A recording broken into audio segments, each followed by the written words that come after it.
Hey everybody, it's Curse, and today I wanted to bless you with my final verdict on my static orb Runemaster. Like I mentioned in my previous video, I wanted to get away from the plasma orb that I was casting with Runemaster and just fully spec out and fully optimize around static orb and see if I can take that single target DPS into a respectable range that is worthy of a build guide. So I did just that recently, and I'm here to report the results. Let's jump right in. Irashaimase!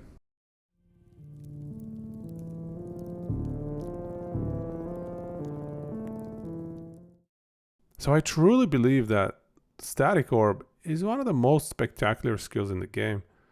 Especially when you add the extra 4 small orbs and you make it orbit you. It's a sight to behold when you spam it a bunch and you're just surrounded by orbs.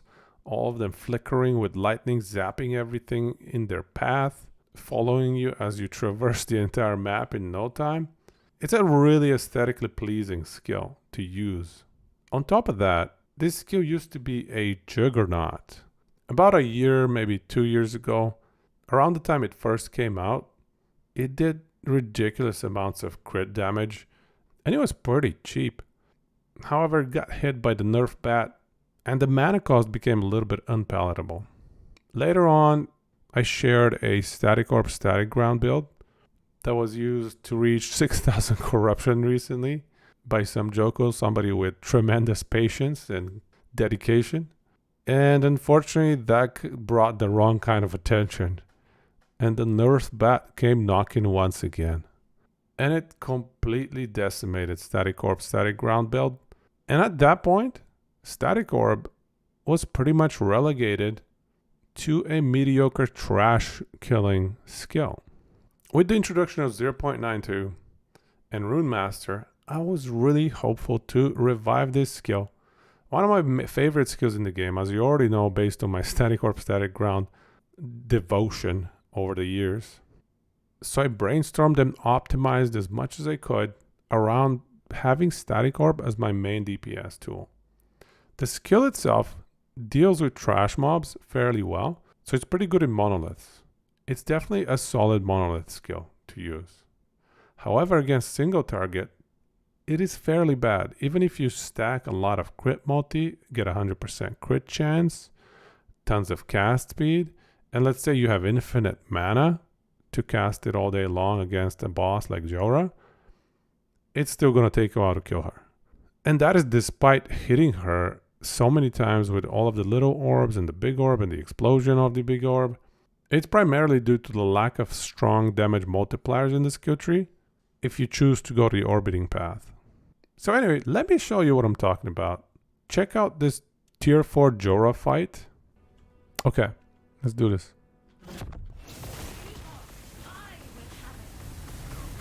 Oh my god, that's not even any damage.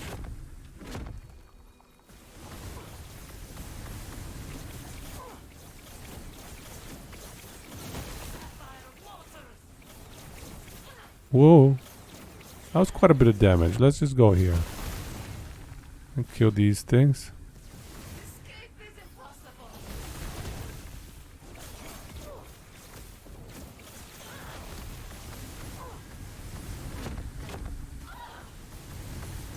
Oh my god, I don't do any damage, dude. My single target is so bad.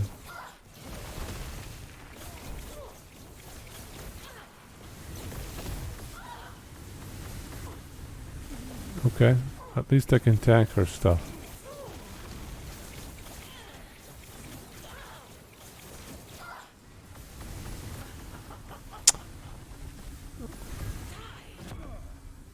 I think I need her to come over here. Escape is impossible. And right here is where I die. But the main point here is that I'm on track for something like a 3-minute Julra. And this is the second time I'm attempting Julra, and the pace of DPS is quite similar. My itemization is fairly good. It's not perfect clearly, but it's fairly good. There isn't much room for improvement. My skill setup is solid. My gameplay was decent. Clearly I died but there isn't much more to be done to get more DPS through better gameplay. And so that is how I came to the painful conclusion that Static Orb is a fairly weak damage skill that is far too expensive. And the only thing that it has going for it is that it's super flashy, it stuns quite well, and is a good crowd control kind of monolith killing skill. But it cannot deal with single target on its own, and it needs another DPS source for single target, which essentially puts you in the bucket of playing Lightning Blast Static Orb. And at that point, you might as well just run a sword and do the usual Static Orb Lightning Blast build. I wanted to utilize the Runemaster skill set to make it work, but unfortunately that won't be happening. It was after these two Julra fights that I just threw in the towel and I decided I had to spec into a different build because I just dislike playing builds that cannot deal with bosses. And now it's time for the final verdict. But before we get into that, let's take a moment to pay respects to my favorite Static Orb Static Ground build. It was good while it lasted, but the DPS has been butchered, so the build is pretty much non-viable. Anyways, rep Static Orb Static Ground, and let's take a look at pure Static Orb for Runemaster. As I already highlighted, tier 4 Julra is a waste of your time. Monolith farming, on the other hand, is actually not that bad. I'd say 300 to 500 corruption is fairly doable. The AoE is great, the stun is great, survivability is solid. As you can see, I put it at 8+. I just put B+ tier here only because of the fact that you can't reliably and efficiently kill the bosses from the monoliths. And that, in my mind, reduces the amount of items that you're getting and reduces the reasons you might want to farm a certain timeline.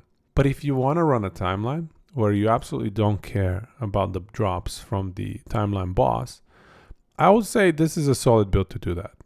Running monoliths is now a viable source of wealth because of the chests, because of the exiled mage.